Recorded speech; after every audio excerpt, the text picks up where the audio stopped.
रहेगा। तो हमें सबसे पहले क्या समझना पड़ेगा, कॉन्ग्रुएंट फिगर क्या होता है ना।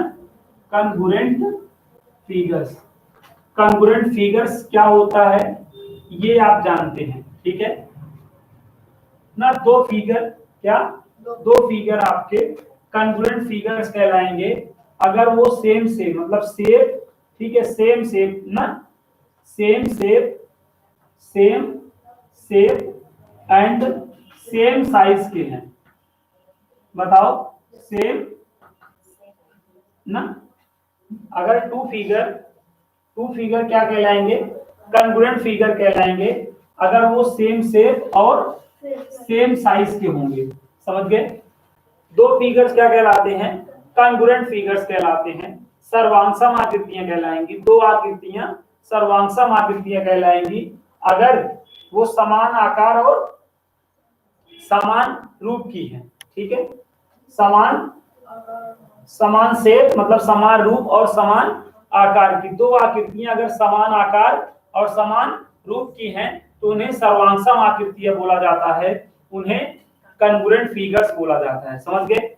जैसे दो सर्कल और दोनों सर्कल 5 सेंटीमीटर त्रिज्या के हों, दो सर्कल और दोनों सर्कल क्या हों, 5 सेंटीमीटर त्रिज्या के हों, तो यहाँ पे ये क्या कहलाएंगे, कॉन्ग्रुएंट फिगर्स कहलाएंगे।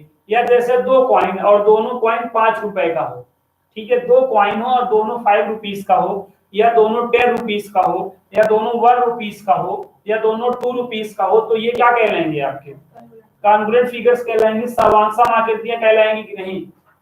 या जैसे दो लाइन सेगमेंट, दो पैरेलल लाइन सेगमेंट और दोनों ही पहली भी 7 सेंटीमीटर की है, दूसरी भी 7 सेंटीमीटर की है, तो ये दोनों भी क्या कहलाएंगे, कॉन्ग्रुएंट फिगर्स। या प्यारे बच्चों दो स्क्वायर, कोई दो स्क्वायर पहला भी वर्ग 4 सेंटीमीटर का हो, अगला भी 4 सेंटीमीटर का हो, तो ये आप क्या कहलाएंगे, दीज आर कॉन्ग्रुएंट फिगर्स। बताओ। अब एक सर्कल है और एक स्क्वायर, ये कॉन्ग्रुएंट फिगर कहलाएंगे, नहीं कहलाएंगे, क्योंकि क्या होना चाहिए, सेम साइज सेम शेप होना चाहिए। ये देखो, ये और ये दोनों डिफरेंट शेप है ना, तो ये आपके कॉन्ग्रुएंट फिगर्स नहीं कहलाएंगे। तो two more than two figure क्या कहलाएंगे, कॉन्ग्रुएंट फिगर्स कहलाएंगे अगर वो सेम शेप और सेम साइज के होंगे, ठीक है। तो कॉन्ग्रुएंट फिगर्स में आपका ट्रायंगल ही नहीं आता है, सर्कल भी आएगा, लाइन भी आएगी ना, क्वाड्रिलेटरल भी आएगा ना, आपका ट्रायंगल भी आता है। बट कंडीशन क्या है, समझ गए ना। दो फिगर कॉन्ग्रुएंट फिगर कहलाने के लिए कंडीशन क्या है, समझ गए, सेम शेप और सेम साइज होना। अगर सेम शेप और सेम साइज के दो फिगर हैं तो उन्हें हम क्या बोला करेंगे, कॉन्ग्रुएंट फिगर बोला करेंगे, सर्वांगसम आकृतियां बोला करेंगे, ठीक है।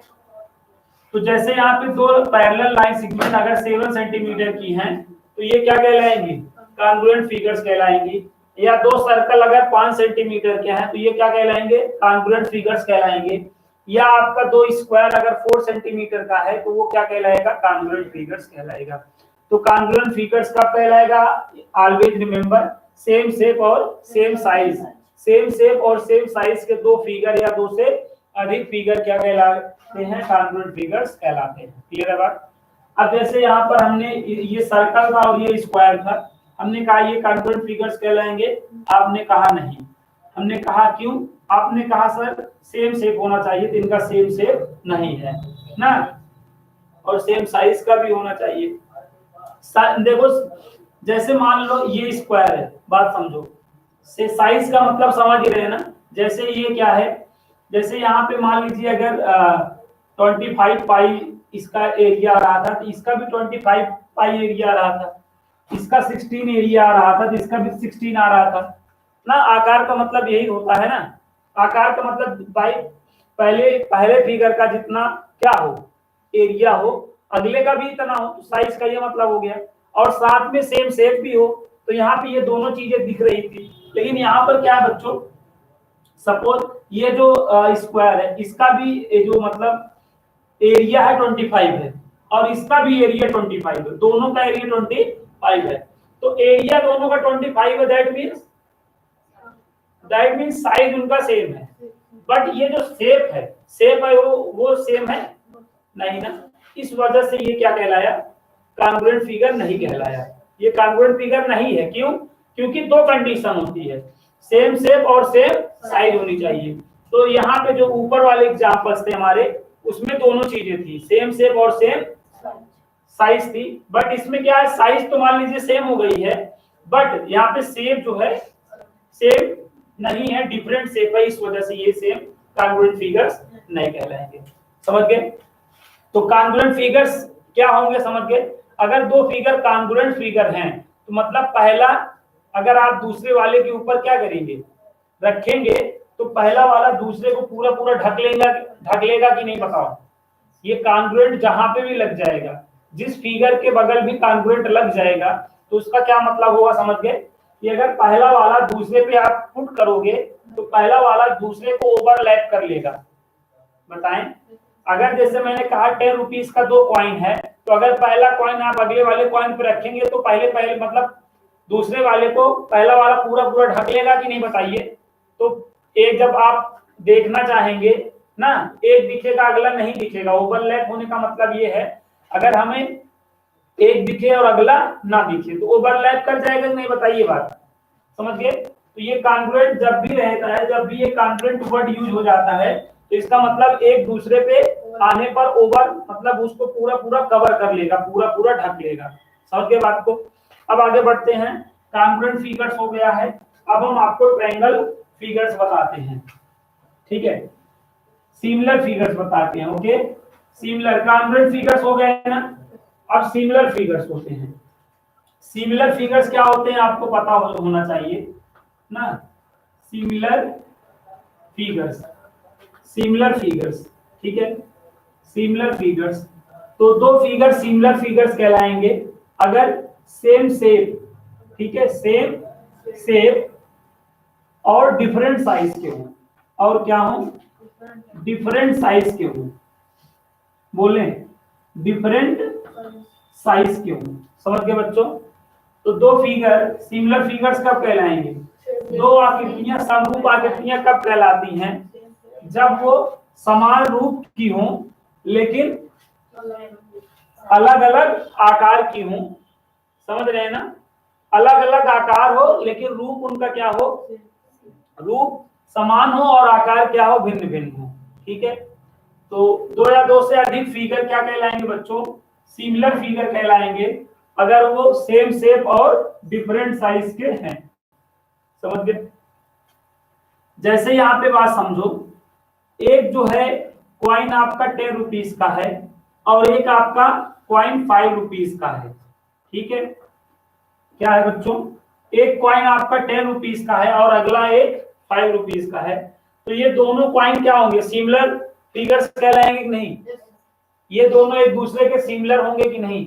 बट एरिया दोनों का डिफरेंट डिफरेंट होगा। ये ज्यादा एरिया करेगा, एरिया का मतलब साइज से हो जाता है, ये इसकी साइज ज्यादा रहेगी और इसकी साइज कम रहेगी। तो कॉन्ग्रुएंट जो सिमिलर फिगर्स की डिफिनेशन है वो यहाँ पे आपको दिख रही है कि नहीं, सेम शेप और डिफरेंट साइज यहाँ पे आपको दिखे ना। तो अगर सिमिलर फिगर्स हैं तो आप समझ गए, हमेशा जो छोटा वाला रहेगा बड़े वाले को, बड़े वाले में इंटर हो जाएगा कि नहीं, बताओ? अगर सिमिलर फिगर्स हैं तो एक फिगर दूसरे वाले में पूरा पूरा इंटर हो जाएगा कि नहीं, बताइए? अगर हम कहीं पे सिमिलर फिगर बोल रहे हैं, अगर हम कहीं पे समरूप आकृतियां बोल रहे हैं, तो समरूप आकृतियों का मतलब समझ गए, समान रूप की जो आकृतियां हो, समान रूप की आकृतियां ना, similar, equal, same size, same shape की जो फिगर्स होते हैं वही तो सिमिलर फिगर्स कहलाते हैं। और सिमिलर फिगर्स की क्या स्पेशलिटी हमें निकल के आ रही है कि अगर सिमिलर फिगर्स हैं तो छोटा वाला बड़े वाले के अंदर प्रवेश हमेशा कर लेगा, बड़ा वाला तो छोटे में नहीं कर पाएगा लेकिन छोटा वाला हमेशा बड़े में आ जाएगा। समझ गए? तो कभी भी दो या दो से अधिक फिगर्स क्या हो, सेम शेप की दिखे और डिफरेंट साइजेस हो, तो हमेशा वो सिमिलर फिगर्स कहलाएंगे। क्लियर है बात? यहाँ पे भी जैसे मैं ये ट्रायंगल है और ये क्या है, ये ट्रायंगल है और ये एक आपका स्क्वायर है, मैं इन दोनों को कहूं ये दोनों आपके सिमिलर फिगर्स हैं, दोनों सिमिलर फिगर्स हैं, नहीं है, क्योंकि शेप जो है क्या होना चाहिए था, सेम होना चाहिए था। ठीक है, तो यहाँ पे शेप क्या डिफरेंट डिफरेंट है ना, और साइजेस भी यहाँ पे डिफरेंट ही होंगी, तो इसलिए ये दोनों क्या हैं, सिमिलर फिगर्स नहीं है। ठीक है, तो जैसे अभी मैं बोलूं एक स्क्वायर 2 सेंटीमीटर का है और एक स्क्वायर 5 सेंटीमीटर का है, तो ये दोनों आपके सिमिलर फिगर्स कहलाएंगे। हाँ, क्योंकि शेप जो है क्या है, सेम शेप है और साइजेस क्या है, डिफरेंट है। भाई यहाँ पे अगर स्क्वायर निकाल रहे हैं तो 25 आ रहा है और यहाँ पे क्या आ रहा है, 4 आ रहा है, लेकिन ये छोटा वाला बड़े में देखो पूरा पूरा प्रवेश कर जाएगा कि नहीं, तो ये आपके सिमिलर फिगर्स कहलाएंगे, ये आपकी समरूप आकृतियां कहलाएंगी। तो आपने ओवरऑल समझ गया सिमिलर फिगर्स कब कहलाएंगे, समान रूप की जो आकृतियां होंगी वो क्या कहलाएंगी, सिमिलर फिगर्स कहलाएंगी ना, समरूप आकृतियां कहलाएंगी। और अगर सिमिलर फिगर्स है तो एक छोटा वाला हमेशा बड़े वाले में प्रवेश कर लेगा। बट यहाँ पे हम चैप्टर कौन सा पढ़ रहे हैं, ट्रायंगल। चैप्टर कौन सा पढ़ रहे हैं, ट्रायंगल। तो हमें ट्रायंगल, कॉन्ग्रुएंट ट्रायंगल और सिमिलर ट्रायंगल पढ़ना पड़ेगा।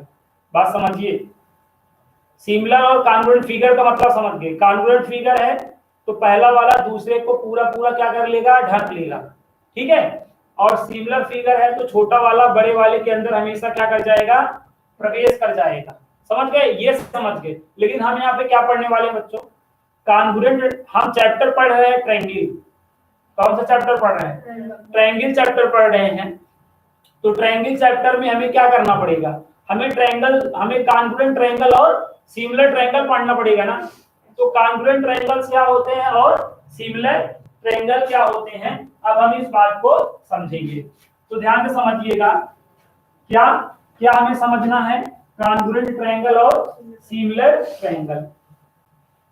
क्लास 9th में आपने ऑलरेडी कॉन्ग्रुएंट ट्रायंगल पढ़ रखा है, बताइए कॉन्ग्रुएंट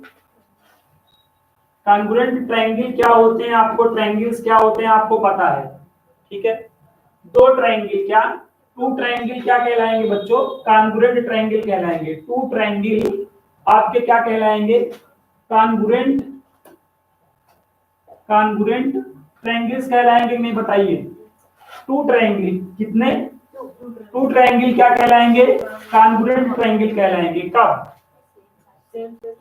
ठीक है, अगर करस्पॉन्डिंग एंगल्स क्या, करस्पॉन्डिंग एंगल्स और साइड क्या हो, करस्पॉन्डिंग साइड्स और करस्पॉन्डिंग एंगल्स और साइड्स क्या हो, इक्वल, क्या हो, इक्वल।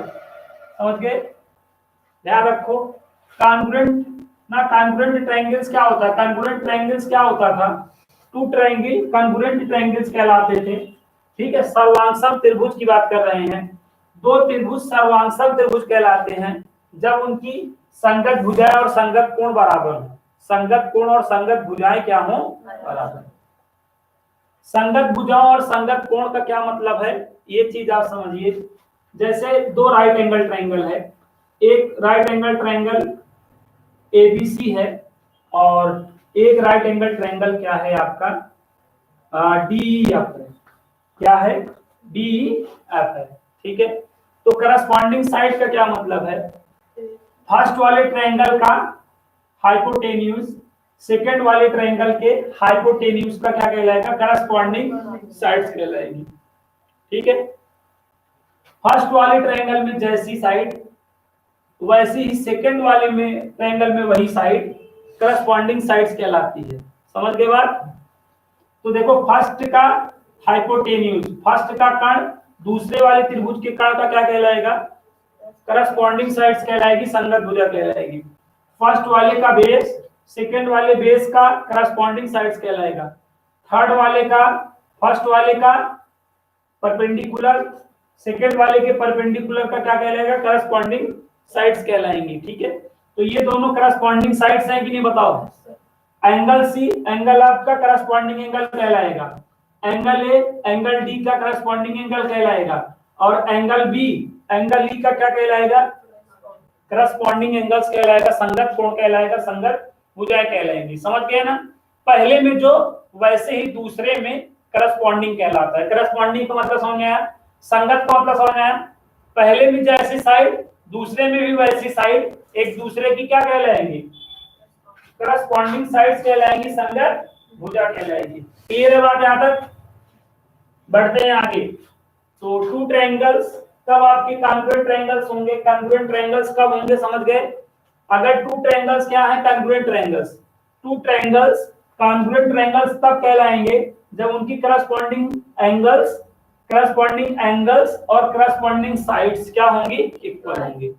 ध्यान रखो, जैसे एक ट्रायंगल है, यहाँ पे ध्यान दो, जैसे एक ट्रायंगल है आपका एबीसी, ओके, और एक दूसरा ट्रायंगल क्या है बच्चों, डीईएफ, ठीक है, ये दो ट्रायंगल हैं, ठीक है, और ये दोनों ट्रायंगल क्या है, कॉन्ग्रुएंट है, क्या है, ट्रायंगल एबीसी ना और ट्रायंगल डीईएफ, क्या बच्चों, कॉन्ग्रुएंट ट्रायंगल्स हैं, कॉन्ग्रुएंट ट्रायंगल्स हैं। कॉन्ग्रुएंट ट्रायंगल्स को हम इक्वल टू लगाकर ऐसे कर देते हैं, नहीं बताओ ये क्या है, कॉन्ग्रुएंट ट्रायंगल का क्या है, रिप्रेजेंटेशन है, ठीक है। अगर हमें टू ट्रायंगल कॉन्ग्रुएंट हो गए हैं, हम ये बात जान गए हैं, तो उनको हम इक्वल टू पे ऐसे ऐसे कर देंगे, नहीं बताओ, तो ये कॉन्ग्रुएंट ट्रायंगल्स कहलाएंगे। तो यहाँ पे दो ट्रायंगल क्या है, कॉन्ग्रुएंट ट्रायंगल्स हैं। कॉन्ग्रुएंट हो जाने का मतलब आप जान चुके हैं क्या, कि कहीं भी अगर मतलब कॉन्ग्रुएंट का क्या मतलब है, कि पहला वाला दूसरे को पूरा पूरा ढक लेगा। बताएं कॉन्ग्रुएंट का क्या मतलब है, what is the meaning of congruent, ना कि पहला वाला दूसरे को पूरा पूरा कवर कर लेगा, ढक लेगा। What is the meaning of similar, similar समरूपता का क्या मतलब है, समझ गए, पहला वाला दूसरे वाले में इंटर कर जाएगा, मतलब छोटा वाला बड़े वाले में क्या कर जाएगा, इंटर। तो ये माने आप हमेशा याद रखिएगा, इसी माने को ध्यान में रखते हुए आप हर प्रॉब्लम्स को क्या करेंगे, सॉल्व करेंगे। बताइए यहाँ तक आई बात समझ में नहीं? तो कॉन्ग्रुएंट होने का मतलब पहला वाला दूसरे को क्या कर लेगा, ढक लेगा पूरा। जब पहला वाला दूसरे को पूरा पूरा ढक लेगा, तो ये जो करस्पॉन्डिंग साइड है, देखो कौन, ए बी इक्वल आपको क्या हो जाएगा बताओ ना, डी नहीं हो जाएगा, क्योंकि ये उठेगा ऐसे, इस पे चिपक जाएगा।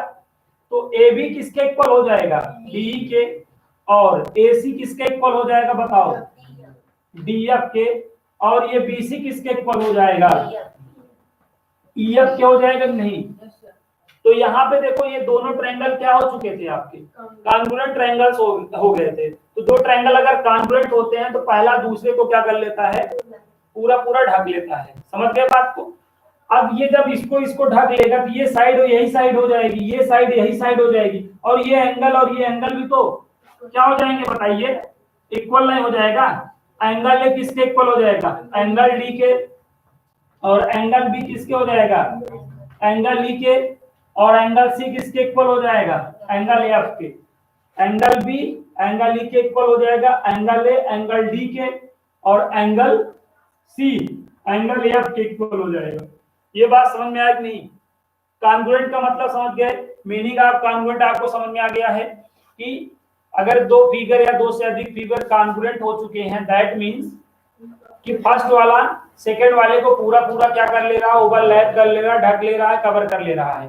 तो जब पहला वाला दूसरे को पूरा पूरा ओवरलैप कर ले रहा है, ढक ले रहा है, कवर कर ले रहा है, तो जो उसका हाइपोटेन्यूज वही उसका हाइपोटेन्यूज, जो उसका कण वही उसका कण, समझ रहे हैं, जो उसका आधार वही उसका आधार, जो उसका लंब वही उसका लंब, जो उसका एंगल वही उसका एंगल। समझ गए बात को? अब बढ़ते हैं आगे। तो टू ट्रायंगल कॉन्ग्रुएंट कब कहलाते हैं समझ गए, दो त्रिभुज सर्वांगसम कब कहलाते हैं समझ गए, जब उनकी संगत भुजाएं और संगत कोण क्या होते हैं, बराबर होते हैं। समझ गए बात को? हमेशा याद रखना, अगर दो ट्रायंगल को हमने क्या कह दिया है, कॉन्ग्रुएंट कह दिया है, तो उनकी करस्पॉन्डिंग साइड और करस्पॉन्डिंग एंगल्स क्या हुआ करेंगे, इक्वल हुआ करेंगे। बट हमें यहाँ पे क्या पढ़ना है, ये 9th में ऑलरेडी पढ़ चुके हैं ना, बट हमें यहाँ पे क्या पढ़ना है बच्चों, यहाँ पे हमें सिमिलर ट्रायंगल पढ़ना है, समरूप त्रिभुज पढ़ना है। क्या पढ़ना है, समरूप त्रिभुज। सिमिलर का मतलब समझ गए बच्चे, बच्चों सिमिलर का क्या मतलब है, शेप जो है सेम होगा और साइजेस क्या होंगी, डिफरेंट। और सिमिलर का मीनिंग क्या हमने समझा कि एक मतलब फर्स्ट वाला हमेशा दूसरे में प्रवेश कर जाएगा ना, छोटा वाला हमेशा बड़े वाले में क्या कर जाएगा, इंटर कर जाएगा, प्रवेश कर जाएगा। ये बात समझ गए हैं ना? तो देखिए यहाँ पे ध्यान देंगे सभी लोग, ठीक है। मैं एक कॉल रिसीव कर लूं। हाँ हेलो। हाँ हाँ।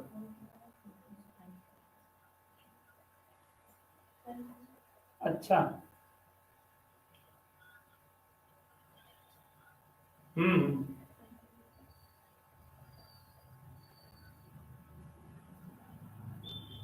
ठीक है, आओ आइए दिखा लेंगे ना सरकारी हॉस्पिटल में। हाँ हाँ आ जाइए।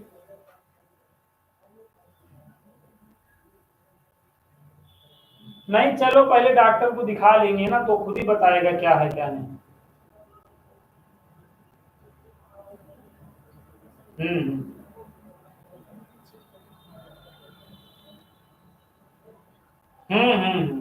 ठीक है, आइए दोनों लोग चलते हैं, कि नहीं तो आप वहीं सरकारी हॉस्पिटल में आइए हमारे यहाँ लेकर।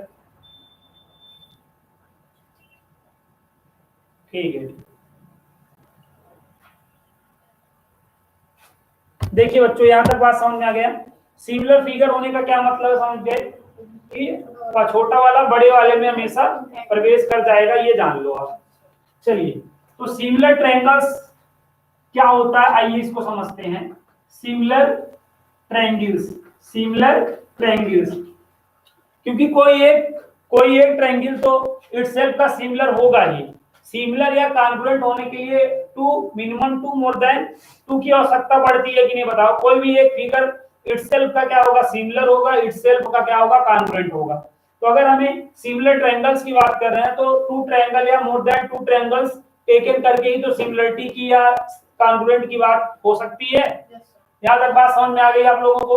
अब सिमिलर ट्रायंगल्स हैं, तो टू ट्रायंगल क्या बच्चों, टू ट्रायंगल क्या कहलाएंगे, सिमिलर ट्रायंगल्स कहलाएंगे। टू ट्रायंगल क्या कहलाएंगे, सिमिलर ट्रायंगल्स कहलाएंगे। ठीक है, टू ट्रायंगल सिमिलर ट्रायंगल्स कहलाएंगे। कब, जब उनकी करस्पॉन्डिंग साइड्स, करस्पॉन्डिंग मतलब करस्पॉन्डिंग एंगल्स, करस्पॉन्डिंग एंगल्स, ठीक है, करस्पॉन्डिंग एंगल्स और करस्पॉन्डिंग साइड्स, ठीक है, का रेशियो, का रेशियो क्या हो, इक्वल हो। समझ में आया। कॉन्ग्रुएंट ट्रायंगल्स में क्या हुआ करता था, कॉन्ग्रुएंट ट्रायंगल्स में क्या हुआ करता था, सर्वांगसम त्रिभुज में क्या हुआ करता था, उनकी संगत कोण और संगत भुजाएं बराबर होती थी। और सिमिलर ट्रायंगल्स में क्या होते हैं, संगत कोण और संगत भुजाओं का अनुपात बराबर हुआ करता है। समझ गए। दो अगर टू ट्रायंगल अगर आपके क्या कहला रहे थे, कॉन्ग्रुएंट ट्रायंगल कहला रहे थे, तो उनकी संगत भुजा और संगत कोण क्या हुआ करते थे, इक्वल हुआ करते थे। लेकिन अगर सिमिलर ट्रायंगल्स कहलाएंगे, अगर समरूप त्रिभुज होगा, तो हमेशा क्या होगा, दो त्रिभुज तब समरूप त्रिभुज कहलाएगा जब उनके संगत कोण और संगत भुजाओं का अनुपात बराबर हो। समझ गए। अब यहाँ पे ध्यान से समझना प्यारे बच्चों, यहाँ पे ध्यान से देखो। जैसे एक ट्रायंगल ये है आपका एबीसी, ये है, बोलिए। और एक अनदर ट्रायंगल आपका क्या है, एक अनदर आपका ट्रायंगल क्या है, डीईएफ है। एक अनदर ट्रायंगल आपका डीईएफ है ना। और इनको हम क्या बोल रहे हैं प्यारे बच्चों, हम ये बोल रहे हैं कि ट्रायंगल एबीसी क्या है, ट्रायंगल एबीसी ट्रायंगल डीईएफ के क्या है, सिमिलर है। देखिए, अगर ये कॉन्ग्रुएंट रहता था तो इक्वल टू लगाकर हमें ऐसे कर देना होता था कि नहीं, सिमिलर होने पर हमें इक्वल टू नहीं लगाना है। इक्वल टू के ऊपर जो करा करते थे कॉन्ग्रुएंट में, केवल वही करना है बस ना। तो ऐसा होने पे ये सिमिलर ट्रायंगल पढ़ा जाएगा, सिमिलरिटी का साइन है। समझ गए। इसको यहाँ पे सिमिलर टू पढ़ा जाएगा। क्या पढ़ा जाएगा, सिमिलर टू। इस साइन को क्या पढ़ा जाएगा प्यारे बच्चों, सिमिलर टू पढ़ा जाएगा। Is similar to, is similar to. तो यहाँ पे हम इसको कैसे रीड करने वाले हैं, triangle ABC is similar to triangle DEF. समझ गए। Triangle ABC is similar to triangle DEF. तो यहाँ पे ये दोनों फिगर्स क्या हो गए हैं बच्चों ना। भाई अगर समरूप त्रिभुज लेना है तो समान रूप का दो त्रिभुज लेने पड़ेंगे ना, और ऐसा लेना पड़ेगा कि छोटा वाला बड़े में आ जाए। ऐसा कर चाहे इंटर कर जाए। तो देखिए उसी बात को ध्यान में रखते हुए ऐसे दो ट्रायंगल लिए कि नहीं बताओ। जो सिमिलरिटी का मतलब जानते हैं, जो समरूपता का मतलब समझते हैं, उसी मतलब के अकॉर्डिंग हमने फिगर लिया है कि नहीं।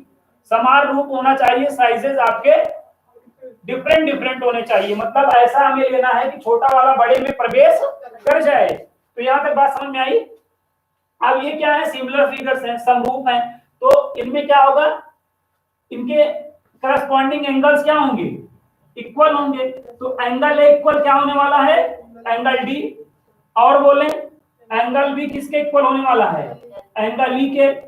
और एंगल सी किसके इक्वल होगा, एंगल एफ के। बताइए यहां तक बात समझ में आ गया।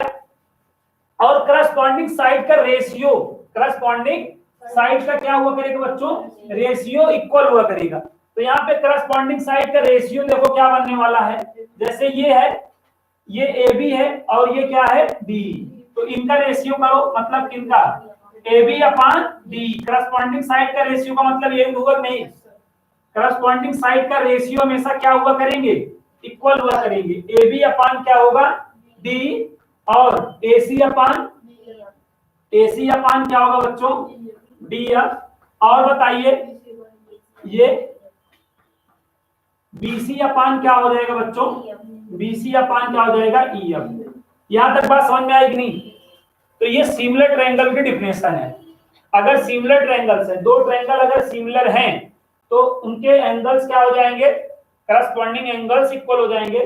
और करस्पॉन्डिंग साइड का रेशियो हमेशा क्या हुआ करेगा, इक्वल हुआ करेगा। ठीक है, अगर इसको हम पलट दें, अगर हम इसका रेसिप्रोकल टेकन कर लें, पहले हम अगर डी करें तो भाई ये इसकी करस्पॉन्डिंग साइड, ये इसकी भी तो है। अगर डी अपान हम ए बी करें तो भी तो इक्वल ही होगा ना। इसको पलट दिया जाए, अगर डी अपान ए बी और डी एफ अपान क्या किया जाए, ए सी, और ई एफ अपान क्या किया जाए, बी सी, तो ये भी तो इक्वल होगा कि नहीं बताइए। यहां तक बात समझ में आ गई नहीं। अगर दो फिगर्स क्या है प्यारे बच्चों, सिमिलर फिगर्स हैं ना, समरूप अगर त्रिभुज है, सिमिलर ट्रायंगल्स हैं, तो हमेशा करस्पॉन्डिंग एंगल्स और करस्पॉन्डिंग साइड का रेशियो हमेशा इक्वल हो जाया करेगा। और दो ट्रायंगल सिमिलर होने पे ऐसा लिखा जाएगा, और ऐसा होने पे उनके करस्पॉन्डिंग एंगल्स और करस्पॉन्डिंग साइड का रेशियो हमेशा क्या हो जाया करेगा, इक्वल। अगर आप कभी भी ये जान गए कि दो ट्रायंगल क्या हो गए हैं सिमिलर, तो ये दोनों कंडीशन आप वहां पर रिटर्न कर देंगे, आप लिख देंगे। बताइए समझ गए नहीं। कभी भी अगर दो ट्रायंगल आप ये जान गए कि क्या है, सिमिलर ट्रायंगल्स हैं, समरूप हैं, समरूप त्रिभुज हैं, तो ये दोनों कंडीशन वहां पे रिटर्न कर दी जाएंगी कि नहीं बताइए ना। जैसे कॉन्ग्रुएंट होने पर आप करस्पॉन्डिंग साइड और एंगल्स इक्वल कर लिया करते थे। अब चूंकि हमें जैसी आवश्यकता पड़ती थी वैसे ही करते थे। ठीक है, अगर हमें एंगल्स की आवश्यकता पड़ेगी तो एंगल्स को इक्वल लिखेंगे, और साइड की हमें आवश्यकता पड़ेगी तो साइड। समझ गए बात को, याद है, बात क्लियर हो गई है ना। अब आगे हम अपनी थ्योरम को समझते हैं, और हमारी ये थ्योरम बहुत ही इंपॉर्टेंट थ्योरम है, और ट्रायंगल की ये फर्स्ट थ्योरम है। ओके, और ये बोर्ड एग्जाम में, और ये बोर्ड एग्जाम में 101% 6 मार्क्स का आ जाएगा, 101% 6 मार्क्स का आ जाएगा।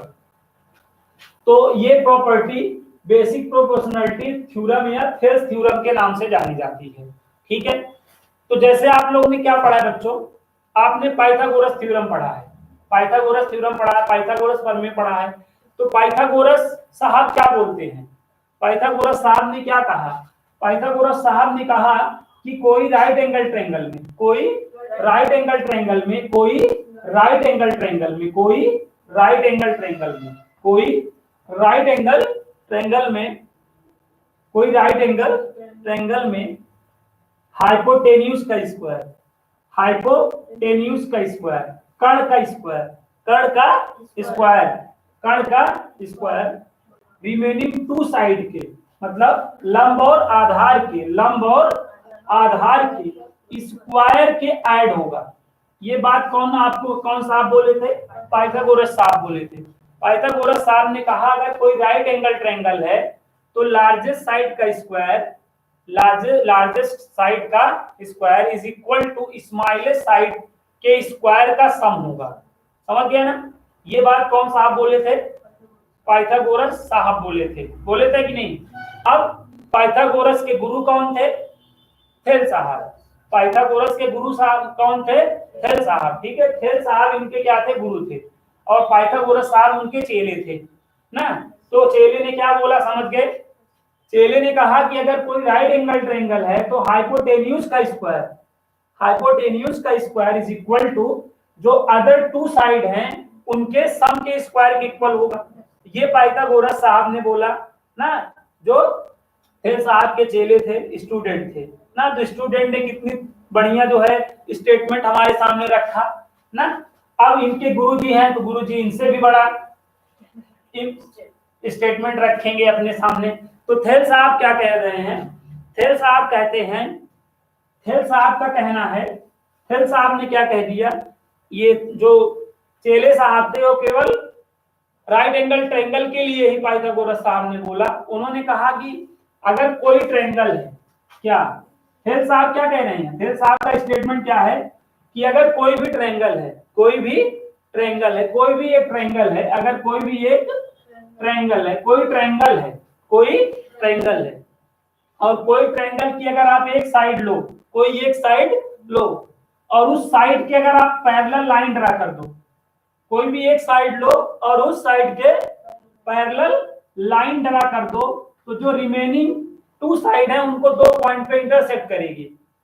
ये कौन सा आप बोल रहे हैं? थेल साहब कि कोई भी ट्रायंगल की कोई एक साइड के पैरेलल लाइन अगर आप ड्रॉन कर दो तो वो जो रिमेनिंग टू साइड है उसको दो पॉइंट पे इंटरसेक्ट करेगा, दो पॉइंट पे प्रतिच्छेद करेगा। आपको दिख रहा है ना? तो उसके बाद यहां तक बात समझ में आई नहीं?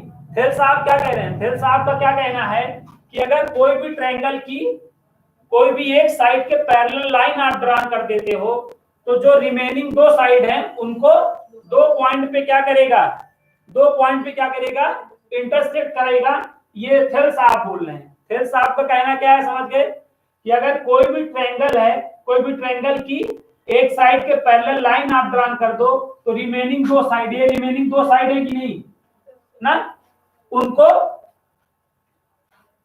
दो पॉइंट पे क्या करेगा? इंटरसेक्ट करेगा वो पैरेलल लाइन। तो यहाँ पे ये थ्योरम लिखा है, if a line is drawn parallel to one side of a triangle, मतलब ट्रायंगल के वन साइड के अगर आप पैरेलल लाइन ड्रॉ कर देते हो तो इंटरसेक्टिंग अदर टू साइड, दो लाइनें इंटरसेक्टिंग होंगी, दो लाइनें क्या होंगी? Intersecting. then it divides the two sides in the same ratio ना। तो थेल साहब ने क्या कहा? थेल साहब ने कहा अगर कोई ट्रायंगल की एक साइड के पैरेलल लाइन ड्रा कर दोगे तो ये जो दो रिमेनिंग साइड हैं उनको सेम रेशियो में डिवाइड कर देगा। सेम रेशियो में क्या कर देगा? डिवाइड। तो देखो यहाँ पे दो हो नहीं रहा है, दो भाग हो रहा है ना, तो ये दोनों क्या होंगे? सेम इनका जो रेशियो होगा, इनका ये बराबर नहीं, इनका जो रेशियो होगा, मतलब जैसे ये आपका क्या है? ABC और ये पॉइंट डी और ये ई है। तो ये जो डिवाइड, ये दो पार्ट में देखिए डिवाइड किया है ना, तो अब यहाँ पे रेशियो क्या बनेगा? AD अपान DB ऐसे बनेगा ना, AE अपान क्या बनेगा? EC। ये रेशियो हमेशा सेम आएगा। ये आप कौन सा आप बोले? थेल साहब बोले। थेल साहब के कहने का क्या मतलब है, समझ गए? कोई ट्रायंगल की एक साइड के क्या ले लेते हो, अगर आप पैरेलल लाइन आप ड्रा कर देते हो तो वो रिमेनिंग साइड को दो पॉइंट पे इंटरसेक्ट करेगा, तो उससे ये जो रिमेनिंग साइड है सेम रेशियो में डिवाइड हो जाती है। क्या? सेम रेशियो में डिवाइड हो जाती है। मतलब AD अपान क्या हो जाता है? DB। AE अपान क्या हो जाता है? EC। थेल साहब यहीं पे रुके नहीं, ये एक ये हो सकता है, दूसरा क्या हो सकता है? DB अपान क्या हो सकता है? इसको आप पलट दो तो भी तो इक्वल हो जाएगा, बोलो ना। और उन्होंने क्या कहा? ये देखो दो हो गया कि नहीं। अब तीसरा क्या होगा? अगर आप AB अपान क्या कर लेते हो? AB अपान DB कर लेते हो, AB अपान DB कर लेते हो और AC अपान क्या कर लेते हो? EC कर लेते हो, ठीक है, तो भी हमेशा रेशियो इक्वल ही आएगा। अगर एक ट्रायंगल की एक साइड के पैरेलल लाइन तुमने ड्राइंग किया है तो जो रिमेनिंग साइड में रेशियो है ऐसा करने पे भी इक्वल आएगा, और A B upon D B और ए सी अपान ई सी करोगे तो भी इक्वल आएगा। और इस चीज को पलट दो, इस चीज को अगर पलट दो आप D B upon A B और ई सी अपान ए सी करो तो भी, समझ गए। और तीसरा ये देखो 4 हो गया कि नहीं, और पांचवा क्या होगा बेटा कि अगर आप क्या कर लेते हो ए बी अपान, अभी देखो A B upon D B किए थे, ए बी अपान ए डी भी कर सकते हो।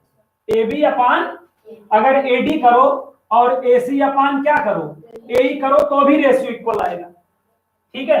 अब इनको पलट दो तब ए डी अपान क्या होगा ए बी और ए ई अपान ई सी। तो कितना में इंपॉर्टेंट उन्होंने रिजल्ट दे दिया ना। पाइथागोरस साहब एक ही फार्मूला में बताए थे, ये साहब देखिए 6 फार्मूला बता दिए कि नहीं। तो गुरु ही होता है, तो आप जान ही रहे। तो यहां तक आया बात समझ में। ऐसा पॉसिबिलिटी कब बनी,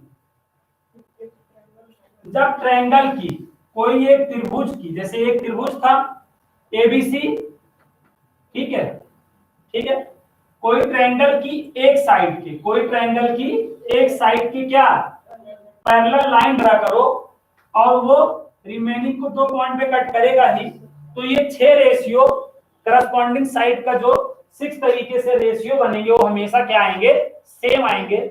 ये बात कौन साहब बोले, थेल साहब बोले। और ये चीज बेसिक प्रोपोर्शनलिटी थ्योरम के नाम से भी जानी जाती है, ठीक है। आधार समानुपातिकता प्रमेय के नाम से भी इसको ध्यान में रखा जाता है, ठीक है। तो यही थ्योरम को हमें क्या करना है प्यारे बच्चों, प्रूफ दैट करना है, जिसको हम कल के क्लास में प्रूफ दैट करेंगे, क्योंकि आज की क्लास में हमें बेसिक बात ही बताने में इतना टाइम लग गया है। लेकिन यहां तक बात समझ में आ गया कि नहीं। तो थेल साहब का क्या थ्योरम था, क्या स्टेटमेंट था, समझ गए कि कोई भी ट्रायंगल के एक साइड के अगर आप पैरेलल लाइन ड्रा करते हो तो रिमेनिंग साइड को 2 पॉइंट पे इंटरसेक्ट करेगा। इससे जो 2 साइडें हैं, उससे जो 2 साइडें हैं उनकी सेम रेशियो, उनकी करस्पॉन्डिंग साइडों में सेम रेशियो हो जाता है। ये करस्पॉन्डिंग साइडों में क्या हो जाता है भाई, जैसे ये AB है, AB की करस्पॉन्डिंग DB है ना, तो करस्पॉन्डिंग साइडों में सेम रेशियो हो जाता है। समझ गए ना बात को, क्लियर है बात। ये थेल साहब के कहने का क्या मतलब था, समझ गए। कोई भी ट्रायंगल की एक साइड की, कोई भी एक साइड की अगर क्या करते हो पैरेलल लाइन ड्रा करते हो तो वो क्या होगा, सेम रेशियो में करस्पॉन्डिंग साइडों को सेम रेशियो में डिवाइड करेगा। और कोई जरूरी नहीं तुम इसी के पैरेलल ड्रा करो, कोई जरूरी नहीं तुम इसी लाइन के पैरेलल ड्रा करो, तुम ये लाइन ले तो पैरेलल लाइन ऐसे ड्रा हो जाएगी, समझ रहे हो ना। तब भी ये करस्पॉन्डिंग साइडों का सेम रेशियो डिवाइड होगा और ये 6 स्थिति बनेगी। अब मान लो तुम ऐसे ले लिए हो, अब ये ले लिए तो ऐसे ड्रा करना पड़ेगा, समझ गए बात को। ओके, अब डिराइव तो मैं कल कराऊंगा, लेकिन आपको मैं बता दूं ये डिराइव कैसे होता है, ठीक है। ये डिराइव कैसे होगा इस बात को भी मैं आपको बता दूं, ठीक है। तो ये डिराइव करने के लिए देखो, हम आपको पहले, जैसे मैं आपसे कहूं, मैं आपसे बोलूं sin 30 और sin 60 को डिराइव करो, तो आप कैसे करोगे ये बात बताओ। sin 30 और sin 60 को हमने कैसे डिराइव कराया था, sin 30 और sin 60 को कैसे डिराइव किया जाता है, किसकी हेल्प से डिराइव किया जाता है। sin 30 और sin 60 को किसकी हेल्प से डिराइव किया जाता है। अगर आप हेल्प नहीं आपको पता होगी तो आप क्या खाक डिराइव कर लेंगे ना। तो sin 30 और sin 60 को इक्विलैटरल ट्रायंगल की हेल्प से डिराइव किया जाता है। याद करो, हमने एक इक्विलैटरल ट्रायंगल ले लिया था ना, समबाहु त्रिभुज ले लिया था, और समबाहु त्रिभुज की प्रत्येक भुजा क्या हुआ करती थी, सॉरी प्रत्येक कोण 60-60 अंश हुआ करता था ना। फिर यहां से इस पे परपेंडिकुलर ड्रा कर दिए थे, तो ये 30 हो गया था, ये 30 हो गया था और ये 90। देन फिर हमने प्रूफ दैट कर लिया था नहीं, क्या थी ये बेसिक चीज थी। मैंने आपको 30 और 60 का कोई भी डेरिवेशन करना हो तो क्या बताया था कि आप हमेशा इक्विलैटरल ट्रायंगल टेकन करोगे, उसके बाद वो खुद ही डिराइव हो जाएगा ना। वैसे ही अगर आप थेल्स थ्योरम को डिराइव करना है आपको, अगर आपको थेल्स थ्योरम आप क्या करना चाह रहे हो, डिराइव, तो हमेशा किससे होगा, area of triangle, area of triangle वाले फार्मूले से, एरिया ऑफ ट्रायंगल वाले फार्मूले से, जो आप क्या जानते हैं 1/2 बेस इंटू हाइट।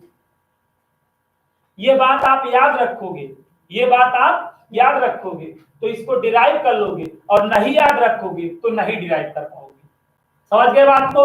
जैसे अभी मैंने कहा 30 और 60 को डिराइव करो, तो आप नहीं डिराइव कर सकते थे क्योंकि आप बेसिक बात ही भूल गए हो, इक्विलेटरल ट्रायंगल ही भूल गए हो। अगर आप इक्विलेटरल ट्रायंगल को याद रखते तो आप 30 और 60 या 30 और 60 में कोई का भी डेरिवेशन आप कर लेते कि नहीं। तो थ्योरम्स के लिए क्या है, आपको कुछ बातें याद रखनी पड़ेगी, नहीं याद रखोगे नहीं कर पाओगे। हमें चूंकि याद रहता है हम कर लेते हैं, हमें थेस थ्योरम प्रूव करना है तो हमने क्या दिमाग में रख लिया है कि हमें एरिया ऑफ ट्रायंगल वाले फार्मूले से थेस थ्योरम कैसे प्रूव होती है, एरिया ऑफ ट्रायंगल वाले फार्मूले से, 1/2 बेस इंटू हाइट वाले फार्मूले से। तो यही मैं फार्मूला लगाता जाऊंगा और ये थेस थ्योरम आपकी प्रूव दैट हो जाएगी। समझ में आई बात की नहीं, बोलो। तो हमेशा याद रखो, जैसे 30 और 60 का कोई भी डेरिवेशन करना हो हम इक्विलेटरल ट्रायंगल का हेल्प लेते हैं, वैसे ही अगर हमें थेस थ्योरम को डिराइव करना है तो हम किसकी हेल्प लिया करेंगे, एरिया ऑफ ट्रायंगल की हेल्प लिया करेंगे, 1/2 बेस इंटू हाइट की हेल्प लिया करेंगे। तो कल अपनी बात में इसी बात के